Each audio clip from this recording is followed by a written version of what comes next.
10 বছর আগে ক্লাসের সবচেয়ে সুন্দরী নজর কাড়া মেয়েটা এখন 2 সন্তানের মা, কিন্তু সেই রূপ আর নাই। সব পরীক্ষা নকল করে পাশ করা ছেলেটা এখন বিসিএস ক্যাডার। ক্লাসের পড়াশোনা সবচেয়ে বেশি সময় ব্যয় করা ছেলেটা এখন বেকার ঘুরছে। অন্যের গার্লফ্রেন্ডকে ভাগিয়ে নিয়ে যাওয়া বাইকওয়ালা ছেলেটার হবু বউ এখন আরেক প্রতিষ্ঠিত টাকাওয়ালা বিয়ে করাবো। 8 বছর আগে ক্লাসের সবচেয়ে অহংকার নিয়ে চলাফেরা করা ছেলেটা এখন ঋণের বোঝা বাতায় নিয়ে কোনো রকম বেঁচে আছে। 10 বছর আগে ক্লাসের লাস্টে বর্ষা প্রতিনিয়ত খারাপ রেজাল্ট করা ছেলেটাও এখন ডাক্তারি পড়া শেষ করে ফেলছে। 6-7 বছর ধরে বারবার বয়ফ্রেন্ড চেঞ্জ করা ফর্সা সুন্দরী মেয়েটাও এখন পাত্রপক্ষের কাছে বারবার রিজেক্ট হচ্ছে।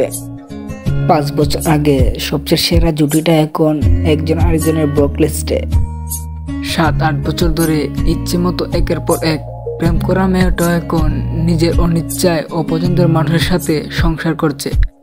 10 বছর আগে আড্ডা জমানো ছেলেটাকে বন্ধু সাইকেল থেকে সরিয়ে দেওয়া মানুষটা এখন বন্ধুহীনতায় ভুগছে।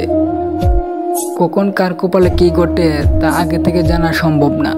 অর্থবিত্ত রূপ গুণের কারণে সামরিক কিছু দিনের জন্য আমি আপনি হয়তো সময়কে নিজের মতো করে চালাতে পারবো, কিন্তু সময় সবসময় আমার আপনার ইচ্ছে মতো চলবে এমন আশা করাটা ভুল। সময় সময়ের মতো সুদ নিয়ে নেই, এত অহংকার করে কোনো লাভ নেই। আমরা মাটির তৈরি মানুষ, দিন শেষে আমরা মাটিতে মিশে যাব।